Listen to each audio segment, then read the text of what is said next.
Good afternoon, everybody. I just had a chance to tour this staging facility here at Theodore,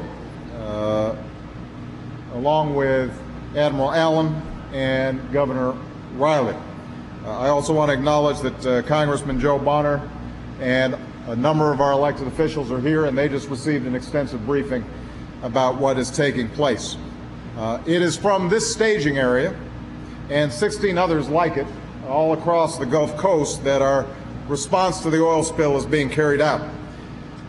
I saw, and many of you had an opportunity to see, what is being done to repair and decontaminate boom, to train volunteers, and to help with the cleanup efforts. And their hard work and their sense of purpose on behalf of the people of Alabama, as well as the Gulf Coast, is inspiring.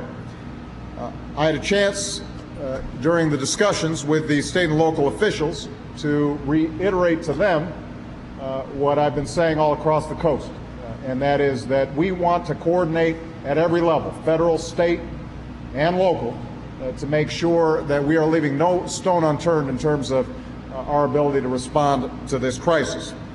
Now, what I've heard from a number of local officials during my trip today is what I've heard from folks on each of the 4 visits that I've made to this region since the Deepwater Horizon explosion happened in April. There's a sense that this disaster is not only threatening our fishermen and our shrimpers and our oystermen, not only affecting potentially precious marshes and wetlands and estuaries and waters that are part of what makes the Gulf Coast so special. There's also a fear that it can have a long-term impact on a way of life that has been passed on for generations. And I understand that fear. The leaders and the officials who are with me understand it. Governor Riley understands it. He has been a regular presence on our daily coordinating calls and a relentless advocate for Alabama throughout this process. And we are absolutely committed to working with him and all the local officials who are behind us to do everything in our power to protect the Gulf way of life so that it's there for our children and our grandchildren and our great-grandchildren. Now, everybody here has had experiences dealing with disasters. As we were flying over from Mississippi via helicopter, you could see the footprints of buildings that had been decimated from Katrina. But in some ways, what we're dealing with here is unique because it's not simply one catastrophic event. It's an ongoing assault whose movements are constantly changing. That's what makes this crisis so challenging. It means that it has to be constantly watched. It has to be tracked. We're constantly having to redeploy resources to make sure that they're having maximum impact. And we also need to make sure that we are constantly helping folks who've been hurt by it, even as we're stopping the oil from spreading into more and more areas. So that means that this response effort has to happen on a bunch of different tracks. It means containing as much of the oil as we can, as quick as we can. After seeing an initial oil collection plan from BP, we went back to them and said that they need to move faster and more aggressively. And they've now come back with a plan to accelerate steps to contain over 50,000 barrels a day by the end of June, 2 weeks earlier than they had originally suggested.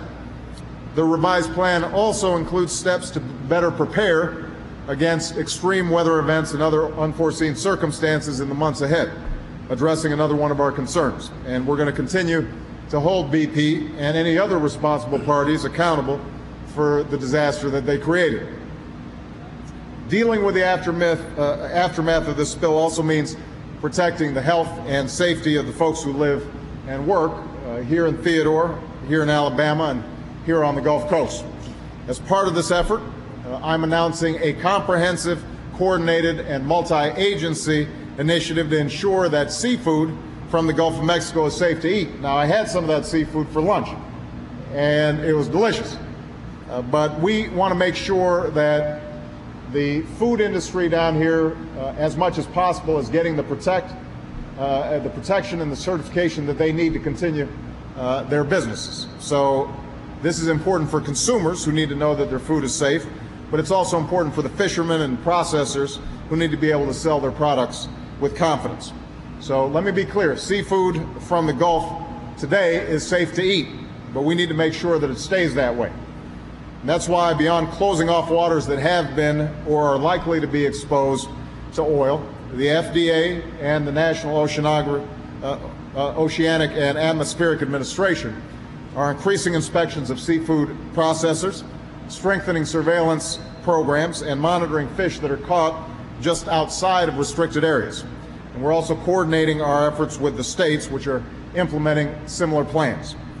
These safety measures are on top of steps that we've taken to protect workers who are involved in the cleanup efforts. And part of the training that you observed here today involves making sure that workers are sticking to the protocols that are put in place so that when they are out there on the waters or here on land working with potentially toxic materials, that they're taking that seriously and that they're not cutting corners on safety, because we don't want tragedies on top of the tragedy that we're already seeing.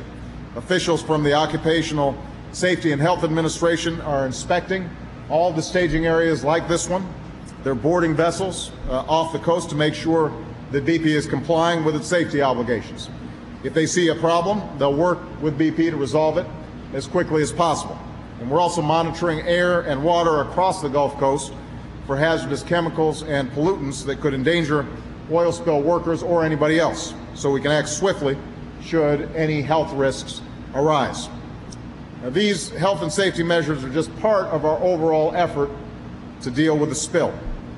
All in all, we are confronting the largest environmental disaster in our history with the largest environmental response and recovery effort in our history. Over 27,000 personnel are working to safeguard our coasts and protect endangered wildlife. More than 5,400 skimmers, tugs, barges, and other vessels, some of which you saw as we came into this facility, are currently responding to the spill. Over 2 million feet of containment boom and over 3 million feet of sorbent boom are being used to contain the spill, and millions of more feet are available. In addition, we have authorized the deployment of 17,500 National Guardsmen and women to assist in the response effort. So far, only about 1,600 have been activated, and the rest stand ready to help whenever our governors choose to call on them. Across the Gulf Coast, Guardsmen are supporting local, state, and federal authorities in a number of ways, from reconnaissance to hazardous material training. Guard aircraft are also assisting in the response and helping to coordinate the vessels that are out on the water. Here in Alabama, in particular, about 200 of the roughly 450 Guardsmen who've been activated have received specialized training to assist BP with claims processing. So put simply, this is a multi-purpose force that's prepared to handle almost any challenge, and I hope our governors put them to good use. So, the full resources of our government are being mobilized to confront this disaster.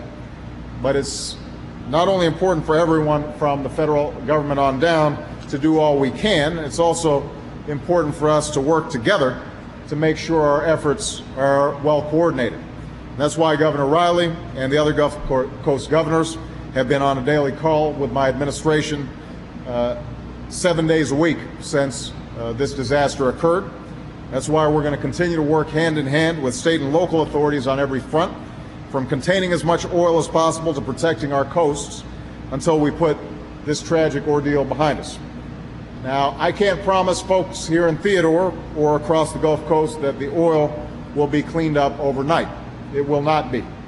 It's going to take time for things to return to normal.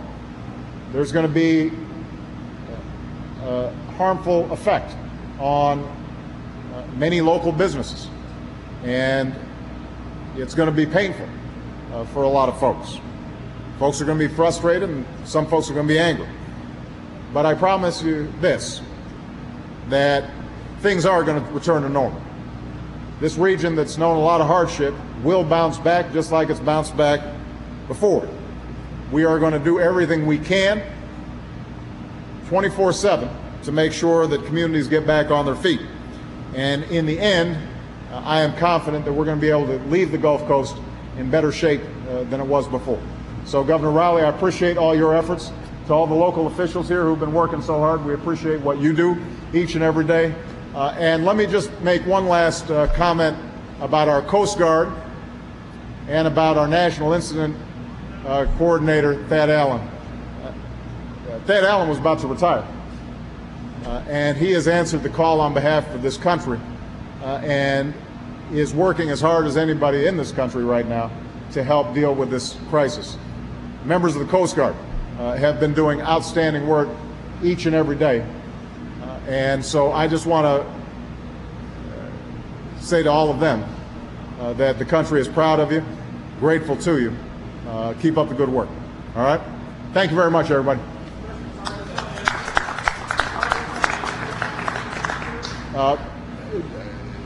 I want to take this one question because there's been some reports in the news.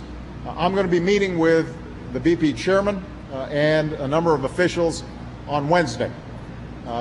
We have begun preliminary conversations about how do we structure a mechanism so that the legitimate claims that are going to be presented, not just tomorrow, not just next week, but over the coming months, are dealt with justly, fairly, promptly. So far, we've had a constructive conversation, and my hope is that by the time the chairman and I meet on Wednesday, that we've made sufficient progress that we can start actually seeing a structure that would be in place. But it's too early now at this point, Major, for me to make an announcement. By Wednesday, though, my hope is that we've made some progress on this front. All right?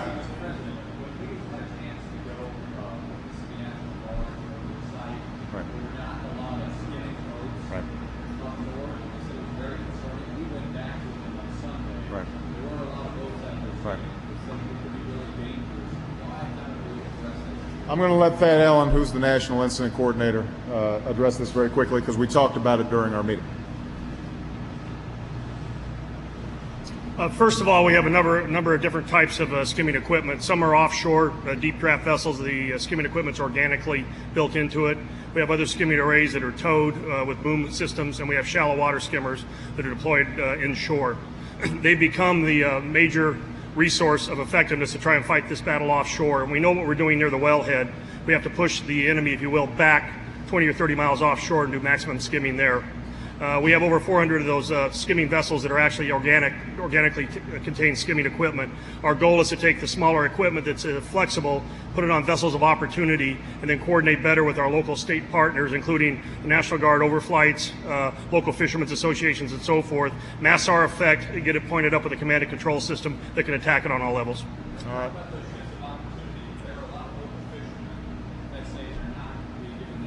This is an issue, and you're only going to get two questions. This is an issue that's come up across the Gulf. Keep in mind what we're talking about with vessels of opportunity. That could range from a big shrimp boat to just a little recreation boat that somebody's brought up. So each of them is going to have different capacity. Some of them are going to be able to take skimming equipment of the sort that Admiral Allen discussed and actually place it on the boat. Some of them aren't going to have that capacity, but maybe they can act as sentinels to spot oil. Or maybe some of them are just shuttling supplies back and forth to these ships.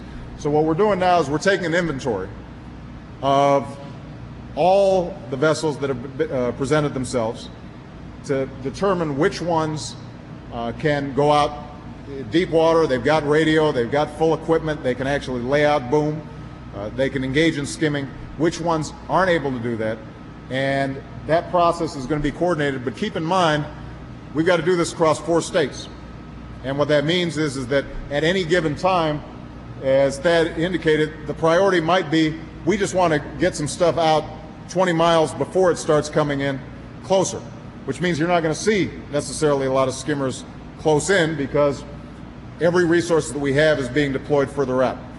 But one of the key points that we made was with the regional incident commander is we've got to make sure that we've got a full inventory. We know exactly what the capacity of each of these boats are.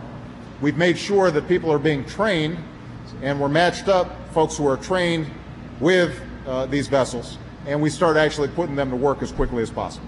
All right?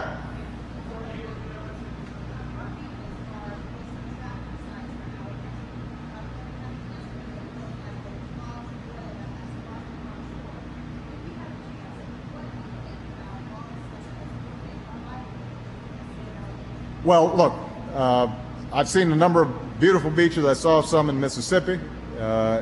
We saw some beaches flying over, but I'll be honest with you, that we're going to stop as much of the oil from coming in as possible. That's our number one job. It turns out that if the oil hits the beaches, that's actually probably the easiest to clean up. So it's a concern, obviously, for tourism. It's a concern for an entire Gulf region that economically depends on the tourist season and this period of time when people are out of school. But those beaches will recover, because those big globs of oil, when they hit the beaches, we can send a bunch of people out there and scoop them up, dispose of it properly, and those beaches will look pretty pristine a year or 2 years from now. The biggest concern we have actually are the marshes, the estuaries, the wetlands, where if you start seeing that oil seeping in, that not only can kill oyster beds and other vitally important seafood and ecosystems, but even the repair efforts in those areas can actually destroy the ecology in the region. So we're having to coordinate with the best scientists we've got available. Thad Allen is working with NOAA and all the other agencies to make sure that we are grading priorities in terms of areas that have to be protected first and foremost, because they may have the most difficult time to recover.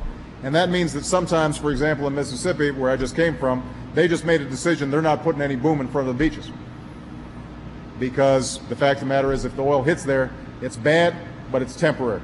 Whereas in some of these other areas, it could end up being permanent. All right? Thank you, everybody.